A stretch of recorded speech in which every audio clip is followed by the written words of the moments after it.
One of the great projects of art is to reconcile us with the world.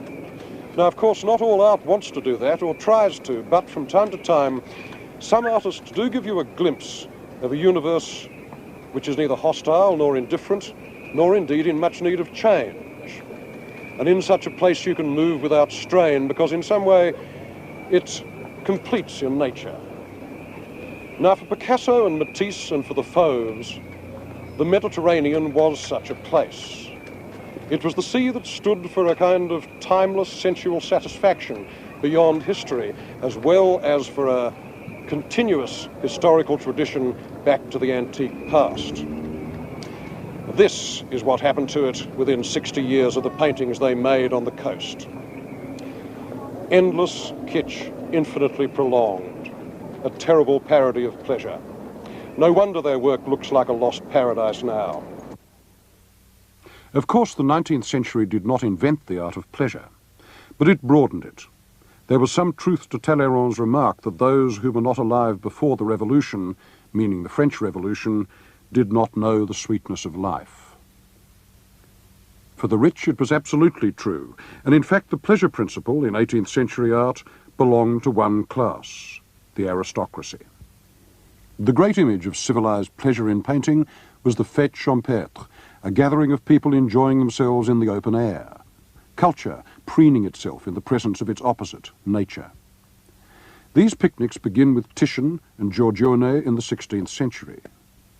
Antoine Watteau painted them in France in the early 18th century, and they became a staple of court art. Thomas Gainsborough married the fête champêtre to the formal portrait, Mr. and Mrs. Andrews contemplating nature as condensed in their own property.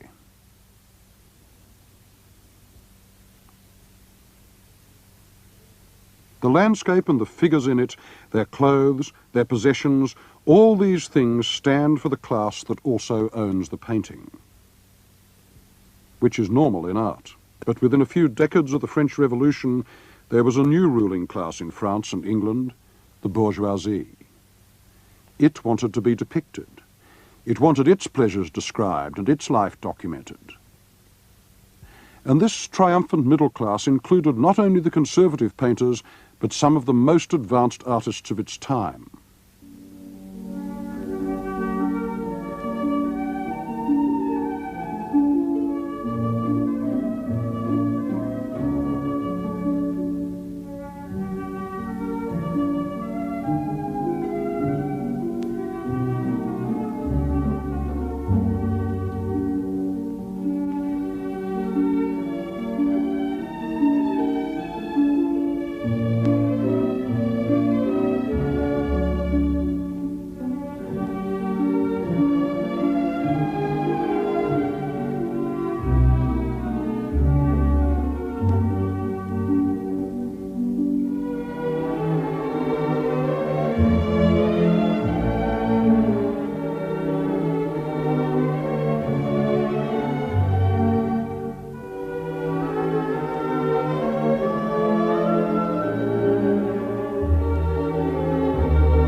For most of the last 100 years, Impressionism has been the most popular of all art movements.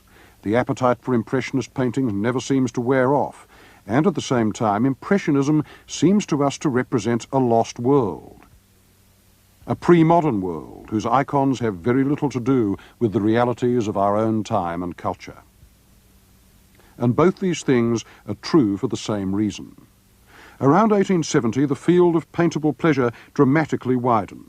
Impressionism found its subjects in pleasures which nearly everybody above street level could have, including the life of the painters themselves and of their friends. One thing they all had in common was the feeling that the life of the city and the village and the cafes and the parks, the salons, the bedrooms, the seaside and the banks of the Seine could become a vision of Eden. A world of ripeness and bloom with an untroubled sense of wholeness.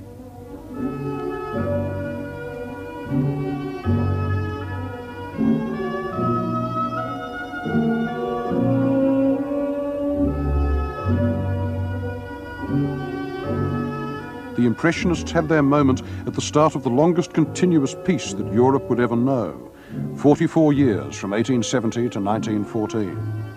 A lost world that you need to be very old to remember.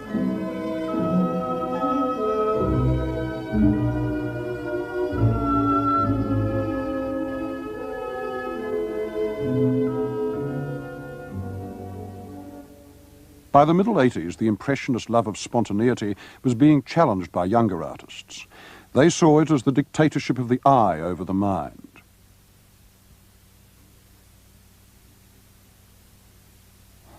The unit, the building block of Impressionism, had been the brushstroke, which was as personal as handwriting. The greatest of the younger artists was Georges Seurat, who replaced the stroke with the dot. Hundreds of them. Thousands. The dot was impersonal. It grew in colonies like coral. It stiffened the shapes and gave them the archaic Egyptian stillness that Seurat contrived as the antidote to the Impressionist love of the moment. Above all, the dot meant control of colour, step by step. Seurat's eye for colour was one of the subtlest in all art history, and he wanted each touch to have the analytic clearness of scientific thought. His subject matter was that of Impressionism, but his aims were not. He wanted to give his images the density and permanence of classical art, order, system, dignity. He didn't want snapshots. He wanted to reveal the processional aspect of modern life, something formal and rigorous and akin to the heroic dandyism that Baudelaire had seen in Paris 30 years before. I want to show the moderns moving about on friezes, stripped to their essentials. To place them in paintings arranged in harmonies of colours, in harmonies of lines, line and colour fitted to each other. He did this in an enormous painting of Parisians strolling on a Sunday afternoon on a grassy island in the Seine called La Grande Jatte. Here the middle class at play got the ceremonious nobility of treatment that art once reserved for gods and kings. Here pleasure takes on the gravity of history painting. Seurat built his space like a Renaissance fresco with the most exacting precision. It's held together by complicated rhymes and chords of shape, some of which you hardly notice at first. The woman fishing there is the twin of that tiny figure in the extreme distance. The monkey's tail emulates the hook of the dandy's cane. The decorum of posture and gesture, the distances people allow themselves on that green lawn, is turned into the decorum of classical art itself. He's a bit ironic about his middle-class moderns. They glide about on the grass like tin toys on wheels. But the irony is part of the modernity. Just because it is a distanced painting, it makes you aware of its semantics. And the spectacle of art as a language fascinated Seurat.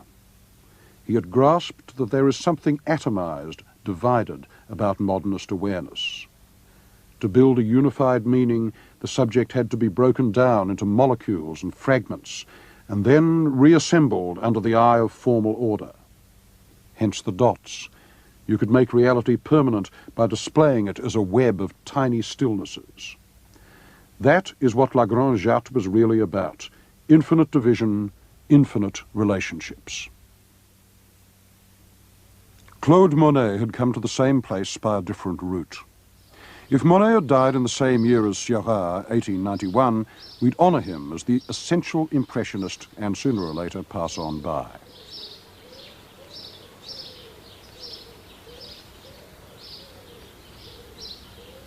None of the Impressionists had praised the surface of landscape more eloquently. He was to trees and grass and wind what Renoir was to women's skin. But at the same time, not very much that Monet painted before his 50th birthday had the complete reflective permanence of great art. The problem was to deepen the game of seeing, to show that the eye was connected to the brain with its immense powers of discrimination. But to do that, one must possess the subject. This kind of meditation needs pleasure and not pain. It has to come from the centre of the self and not from its disturbed edges. The novelist Gustave Flaubert once remarked that art is a luxury. It requires calm, white hands. And I suppose the supreme example of this in the life of a painter is the garden which Claude Monet built for himself at Giverny, about 50 miles outside Paris.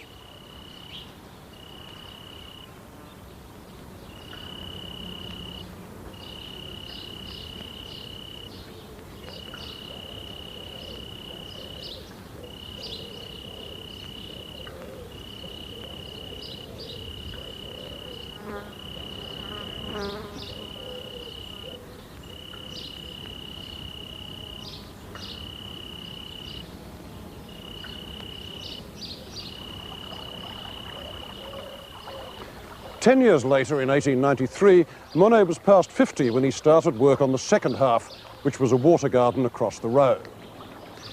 Now, this project obsessed him for 30 years. At first, the authorities didn't want him to do it at all because he wanted to divert a little stream nearby, and they were afraid it was going to cause a water shortage.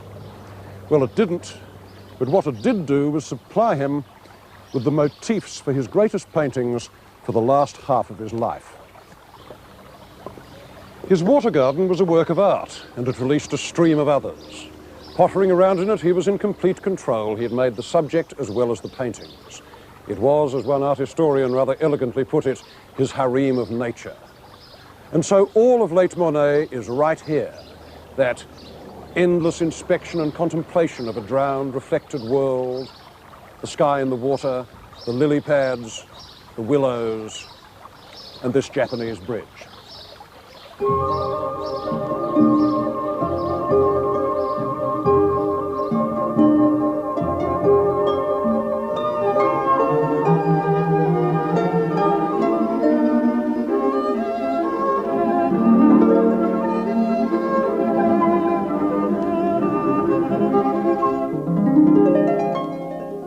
pond was as artificial as painting itself. It was flat, as a painting is. What showed on it, the clouds and lily pads and cat's paws of wind, was caught in a shallow space, just on the surface, like the space of painting. The willows touched it, like brushes. No foreground, no background, a web of connections. Monet's water lilies were a slice of infinity. In them, emptiness matters as much as fullness. Reflections have the weight of things. To seize the indefinite, to fix what is unstable, to give form to sights so complex, so nuanced, that they can hardly be named. This was a basic project of modernism. It went against the smug view of reality that materialism gives us. And it could only be developed in a context of visual pleasure. No distractions. Its other pioneer, but a very different one, was Paul Cézanne. From 1880 to the year of his death, 1906, Cézanne spent most of his time working here in the south of France, in a studio outside Aix-en-Provence.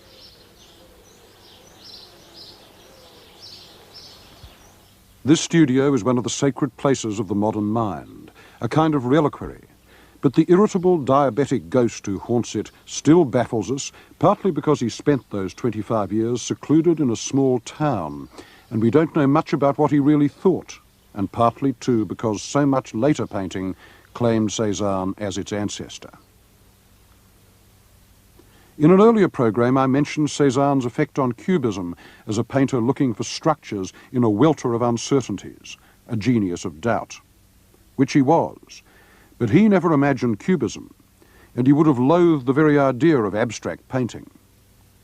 The one great desire of his work was to return you to the world, to the look and feel of things, to prove the coherence of what he saw when he looked, for example, at some onions on a table.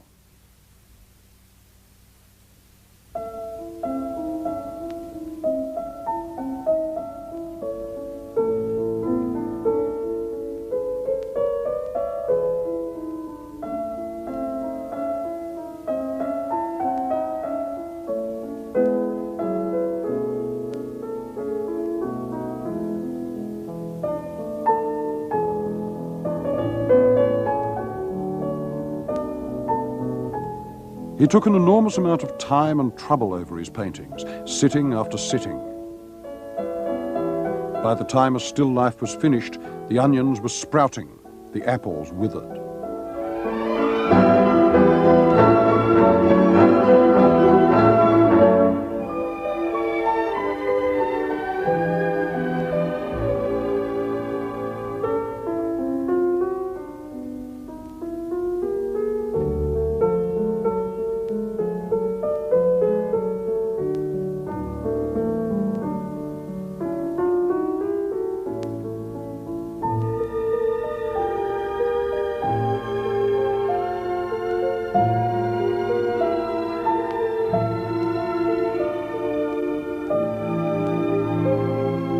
The landscape could not decay, and Cézanne made a point of trudging out to his view day after day, lugging his portable easel in all weathers, until he died of a chill that he caught from painting in the open air. He was a Provençal, and his art proclaims that before it says anything else. This landscape was in his blood, clear, bony, archaic, and as recognizable on an instinctive level as the taste of olives or cold water. And what did he paint? Approximations. The art schools used to teach that Cézanne wanted to reduce nature to spheres and cubes and cylinders. This is nonsense. He was a most ungeometrical painter.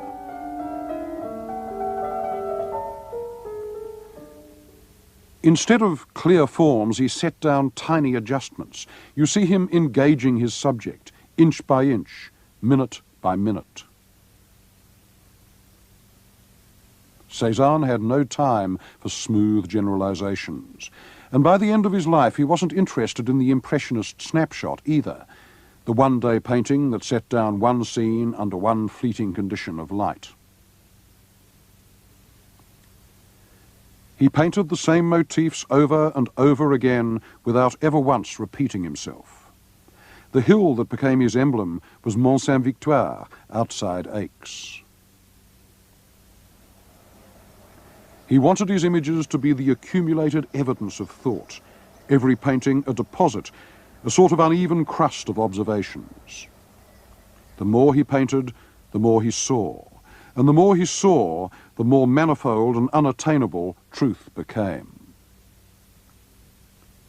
No painter ever achieved more in such isolation. Instead of facility, he had an immense scrupulousness, and so he was frustrated most of the time, right up to the end.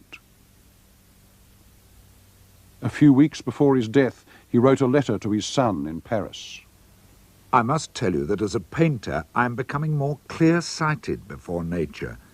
But with me, the realization of my sensations is always painful. I cannot attain the intensity that is unfolded before my senses. I do not have the magnificent richness of coloring that animates nature.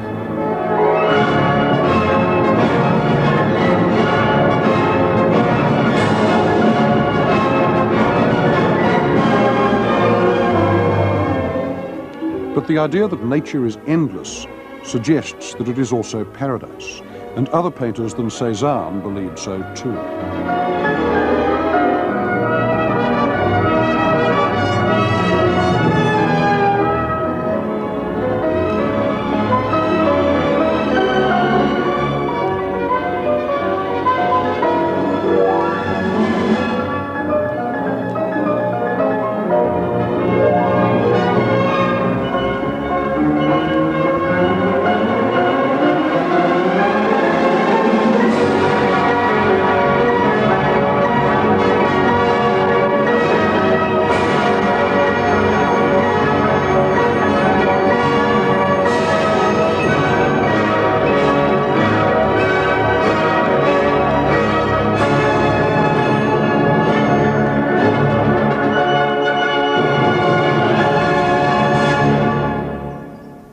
What happened was that artists were looking for the kind of landscape that suited the pictures they wanted to do. Van Gogh's disappearance to Arles was part of that, and so were the trips that Derain and Matisse made to Collioure in the early 1900s. What they were looking for was a greater purity of natural sensation. Instead of grey Paris, they wanted the blue sky and the silvery olives and the red earth and the lavender. It wasn't a question of detaching colour from nature. Rather, the aim was to find in nature a special kind of chromatic intensity, colour that spoke directly to the psyche and could be concentrated on a canvas. The man who did most to bring in the idea of independent symbolic colour and free its role in art was a brilliant histrionic fugitive named Paul Gauguin. Now everybody knows something about him. He was the archetypal dropout, the man who gave up banking to paint, who went half crazy with his mad friend Van Gogh trying to set up an artist commune in the Yellow House at Arles, and who left his wife for the embraces of the Tahitians. What provoked his famous escape was the great Paris Exposition, which had a Tahitian sideshow, and travel brochures which read, "The lucky inhabitants of the remote South Sea paradise of Tahiti know life only at its brightest." The idea of the noble savage living in a blissful state of virtue in the fruitful bosom of nature was one of the great fantasies of European thought, and Tahiti was the proof that this creature existed. So the myth of Tahiti blossomed very quickly. Moreover, paradise was a French colony.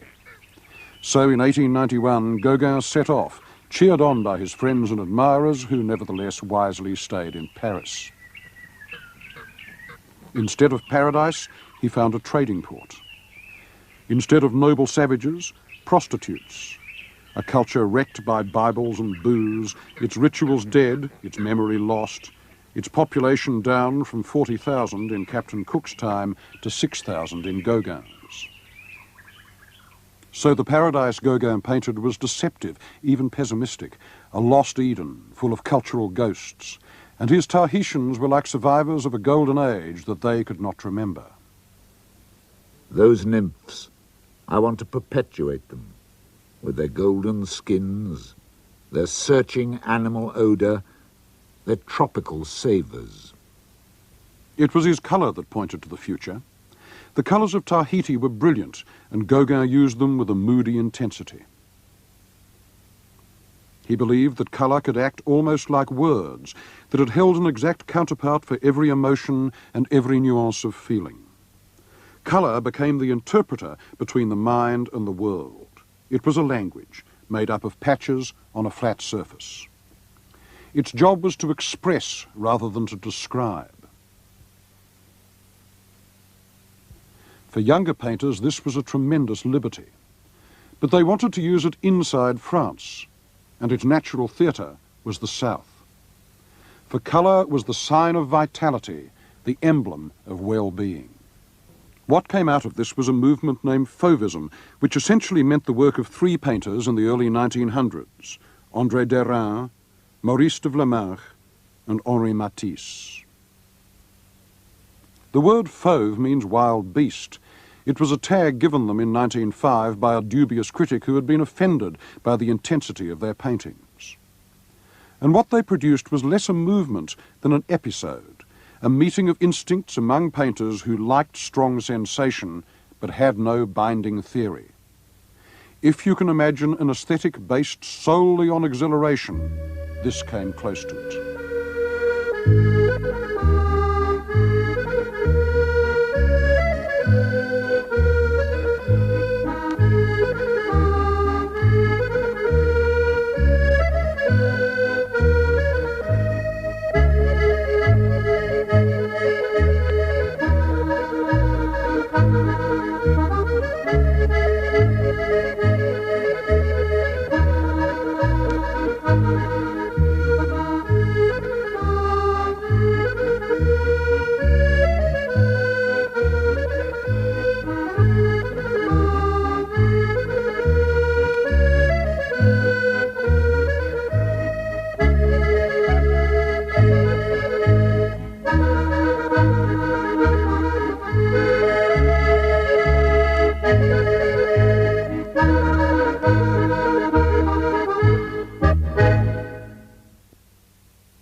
The master of reflection within pleasure was Henri Matisse.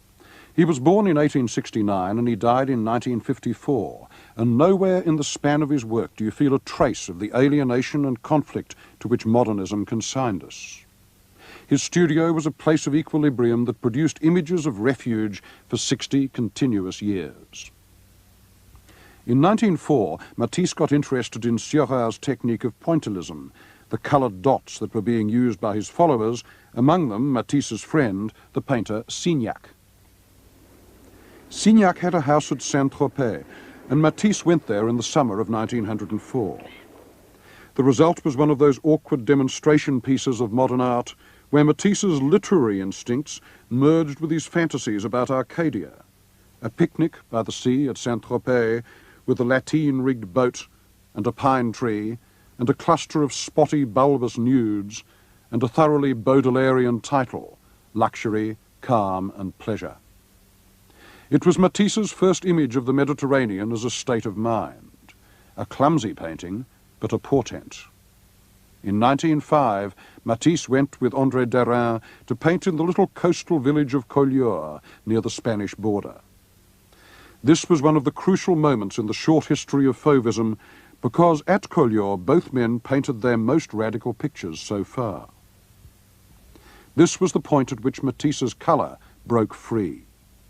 Thick blobs of paint one moment, bare canvas the next, and the harsh glitter of local colour to mimic the dazzle of afternoon light on the water. The new Matisses were very shocking indeed. Their defenders were uncertain about them, and their detractors thought them barbaric.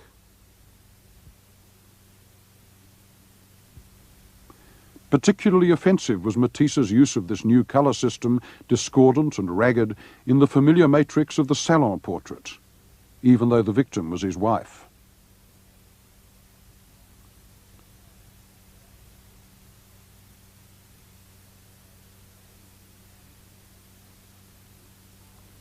Time and again, Matisse set down an image of a pre-civilized world, Eden before the fall, Gauguin's dream, inhabited by men and women without a history, languid as plants or energetic as animals.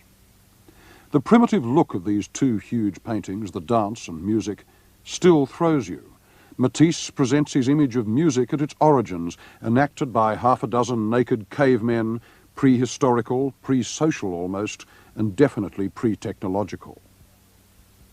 A reed flute or two, the slap of hand on skin, and yet how powerful that editing down is. The simplest elements, earth, sky, body, each allotted its own local colour and nothing more. And within that simplicity, what energy! The dance is one of the few entirely convincing images of ecstasy made in the 20th century. That circle of twisting, stamping maenads takes you right back down the line to the red figure vases of Greece, and beyond them to the caves. It tries to be as old as dance itself.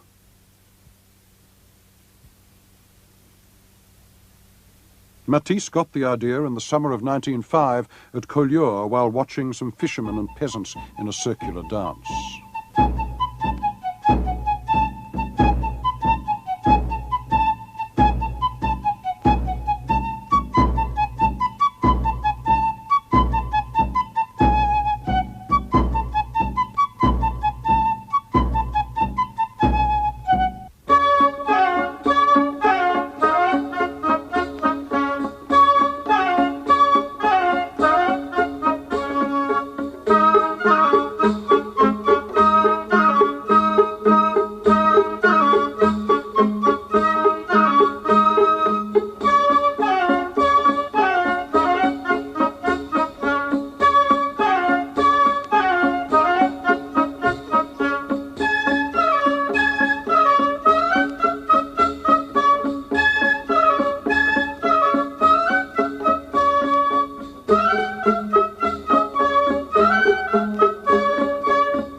The other side of this coin was an intense interest in civilized craft, Islamic pottery, Persian miniatures.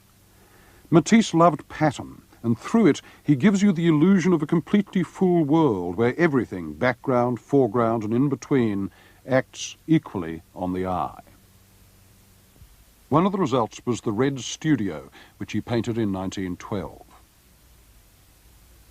On one hand, he wants to bring you into the painting, to make you fall into it, like walking through the looking glass. That box of crayons is put just under your hand, as it was under his.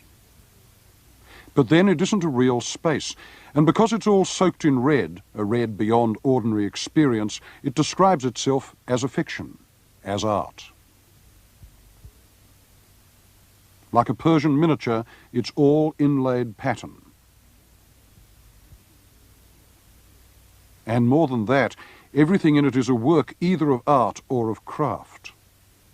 The paintings are Matisse's. So are the sculptures. The only hint of nature is the plant, but it's a very tame plant, a house plant trying to be a work of art, and it's trained to rhyme with the curves of that chair. And those curves are also reflected on the other side of the room in a pink painting of a nude. So the Red Studio is, among other things, a poem about how painting refers to itself, how art nourishes itself from other art, and how, to this cast of mind, art can form its own republic of pleasure, a Switzerland, a parenthesis within the real world, a paradise. In 1916, Matisse moved more or less permanently to the south of France, to Nice. He found an apartment in the Hotel Regina, named after Queen Victoria, who had stayed there. When the Great War broke out in 1914, he was 45, too old to fight, too wise to imagine that his painting could interpose itself between history and its victims, and too certain of his aims as an artist to change them anyway. I don't suppose that any great artist since the 18th century has so devoted his work to an idea of comfort and refuge. Matisse once said that he wanted his art to have the effect of a good armchair upon a tired businessman. Now, 20 years ago, when we thought that art was going to change the world, this seemed at best rather a limited aim. But now that I'm sure that it can't and it won't, I can only admire Matisse's common sense. He thought that an educated bourgeoisie is the one audience that an advanced art can claim. And it seems that history has shown he was right. Anyway, this is where he lived and what he painted, the great indoors. And how fitting it is that so many of Matisse's best paintings should have been done in apartments and hotels. The room is a metaphor of their nature. A private place, always fresh, signifying luxury, the playpen of the adult mind, a womb with a view. And the common theme of Matisse's Mediterranean interiors is that of looking out on benevolent nature from a position of absolute security. The filter between those two worlds is the shutters.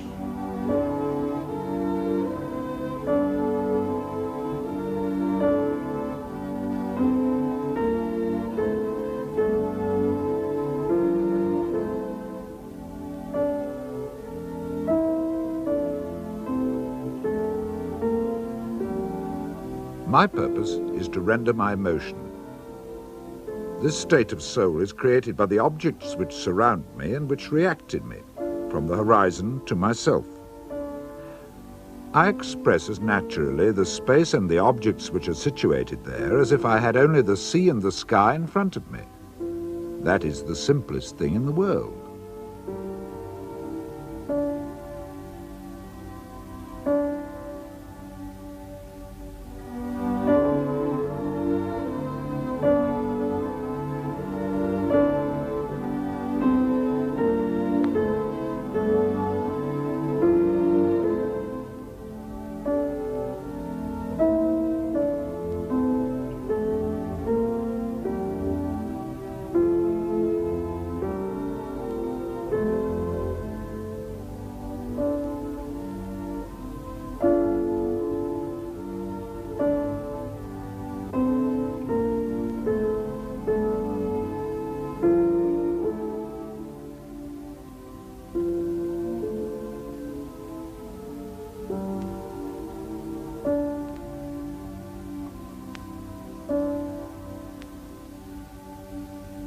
In order to paint my pictures, I need to remain for several days in the same state of mind.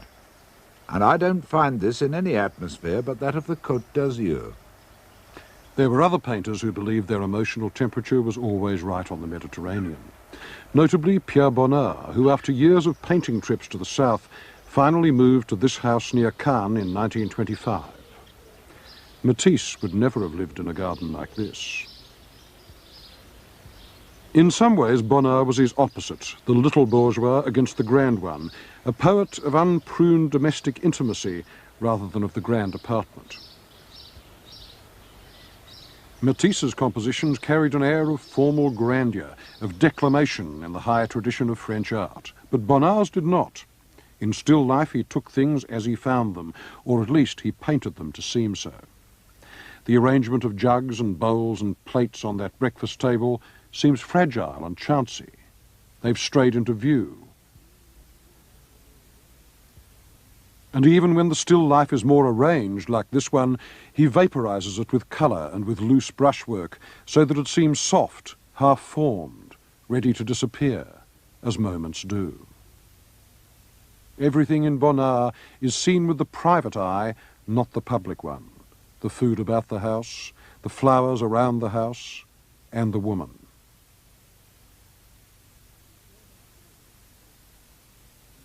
She's almost always the same woman, Marie Bossin. Bonnard met her in 1894 and, after a liaison that lasted more than 30 years, he finally married her. They then lived together until 1942, when she died.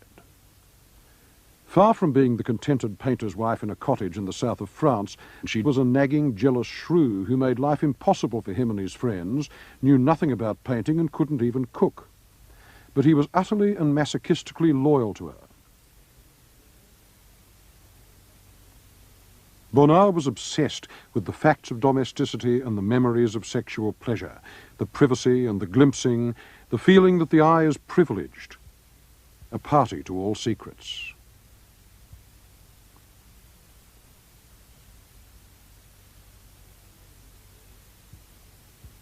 The sexuality of early Bonnard is still amazing. At a certain point, around 1920, she stops getting older. When she was 60, Bonnard was still painting her 30-year-old body.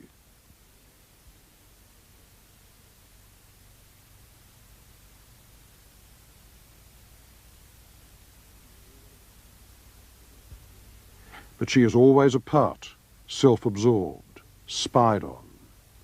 The perpetual Susanna in her bath, with Bonnard's the perpetually peeping elder, dissolving her in light, reconstituting her in colour, possessing her again and again from a distance.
The greatest painter of disciplined pleasure between the wars was Georges Braque. In 1915, a fracture opened in Braque's career. He joined the army and he was shot in the head. There was no brain damage, but he couldn't paint for some years. When he got back to the easel, he had decided once and for all that he could push no further towards abstraction. There is in nature, he remarked, a tactile, I almost mean manual space. And this is what he explored in the still lives of the 20s and 30s.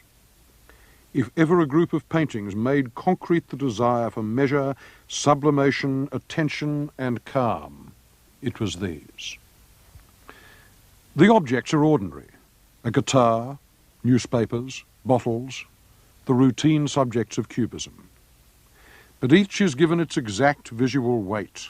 He wanted to distribute one's attention across the painting as evenly as possible. What all this meant was an ambition different from cubism, to pick up and reassemble the pieces of the French tradition of still life painting that Braque, as a cubist, had helped to shatter. The result is solider than cubism, less hypothetical. He even mixed sand with his paint to give it more body, to endow it with a more resistant surface, like fresco, and to insist upon a slowness of inspection parallel to the immense deliberation which he brought to the act of painting.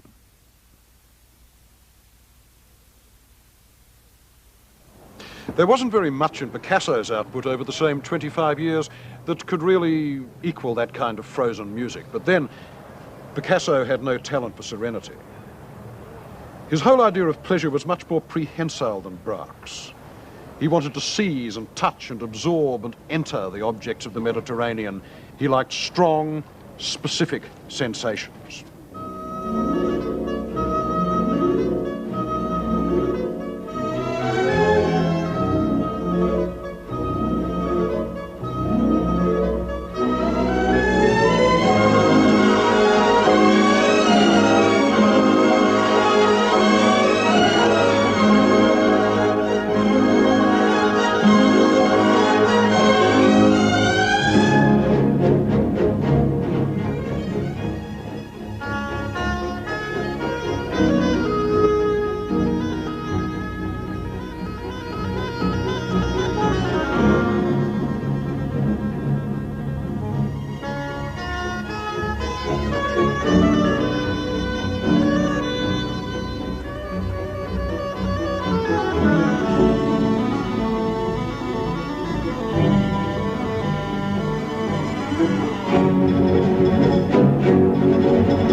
The strongest node of feeling was sex. Picasso never tried to hide what he felt about it, and when his fear of women was aroused, and it often was, he had to paint it out.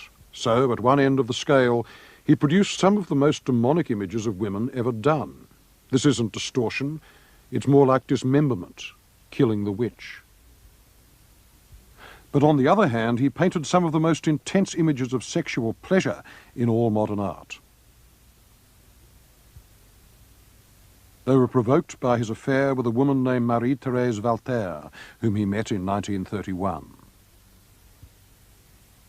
In the paintings, her body becomes not so much a structure of flesh and bone as a series of orifices looped together by that sinuous line, tender, composed, swollen, abandoned.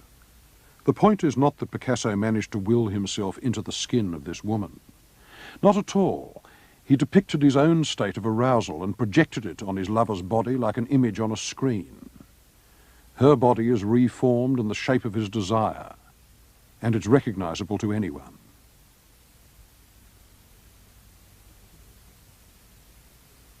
It was about this time that Picasso began to mythologize himself as the Mediterranean artist with a series of etchings called the Vollard Suite.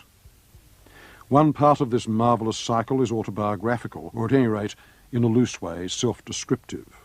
The sculptor and his model, she the passive and obliging nymph, and he the genius of the place, a sort of river god in costume. These prints were Picasso's invocation of the past. They enabled him to place himself in Arcadia. The Volar suite was one of the most convincing parts of a general revival of antiquity, seen in terms of the cult of the sun, of pleasure and the healthy body, that went on in the 1920s and spilled over into the 1930s. It goes without saying that there was a much more complicated and doubt-ridden Picasso behind these antique simplicities.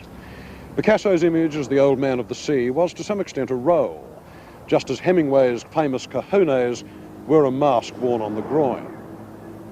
Nevertheless, the Volar suite remains the last major work of art to be directly inspired by the classical Mediterranean.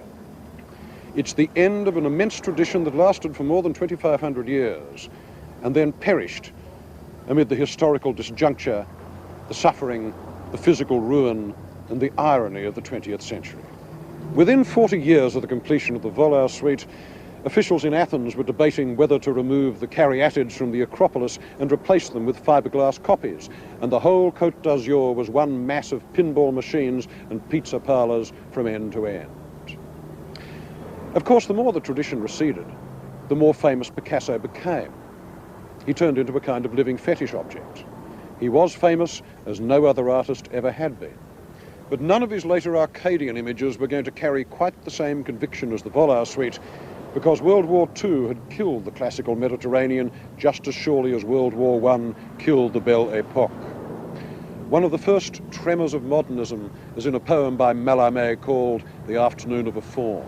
And its very first line runs, "I would perpetuate these nymphs." Picasso's motto too. But those nymphs couldn't survive except as a sort of dumb decor after Auschwitz and Hiroshima, or even after Guernica. And Picasso's efforts to maintain an Arcadian art in his old age began to look less and less convincing. This didn't happen with the aging Matisse, whose art in the early 1940s was suddenly clarified by a brush with death. There was long surgery and then a long convalescence. My terrible operation has completely rejuvenated and made a philosopher of me. I had so completely prepared for my exit from life that it seems to me that I am in a second life. He expressed this rebirth not with a brush, but with scissors and coloured paper. He cut out shapes and pinned them on a wall or a sheet of paper, and cutting straight into colour, he said, reminded him of the direct carving of a sculptor. It linked drawing and colour in one sweep of the hand.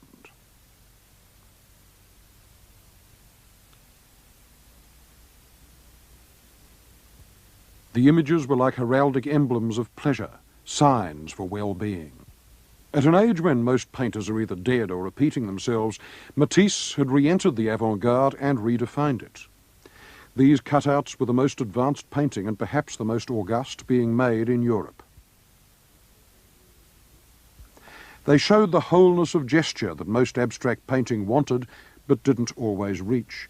The fast coordination of hand, mind, eye and memory as the scissors flowed through the paper. One cut, the essence of decision.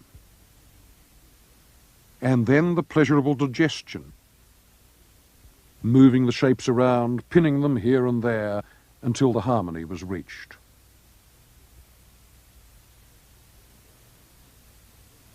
The cutout summed up what he had learnt about Islamic art over the years since his first visits to North Africa and Spain. One of their sources lies in Moorish tiles in the walls of the Alhambra in Granada. But they were more than decorative, because Matisse, more than any other artist except Picasso, had saturated his work in the memory of physical sensation, of sunshine and water, the ecstasy of healthy bodies, salt and wine and flowers, the Mediterranean world, which he evoked for the last time in a frieze of diving figures, the swimming pool. This was his farewell to a subject which had been one of the tests of an artist's virtuosity since the 15th century. The human animal in energetic movement, the body stripped of its guilt, an end in itself. Between 1947 and 1951, Matisse was continuously busy with what he called the last stage in an entire lifetime of work and the apex of an immense, sincere and difficult effort. It was also probably the last major work of art that Catholicism would be able to evoke in our century. And this was the Dominican chapel here in Vence, for which he designed just about everything. The murals, the stained glass windows, the crucifix, the lot.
It was a hard act to follow.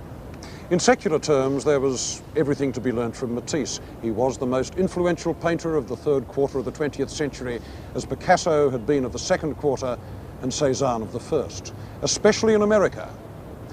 But there was something in his work that wouldn't transplant across the Atlantic. What wouldn't transplant was its Mediterraneanness, that ease and sensuous completeness that was rooted in Matisse's own youth. This wasn't a matter of style. It was a matter of a complete attitude towards life and how to live it and how to sustain human relationships, which came out of the 19th century and for thousands of people was wrecked by the last World War. After that, you could paint Matisse's, certainly, but you couldn't be Matisse.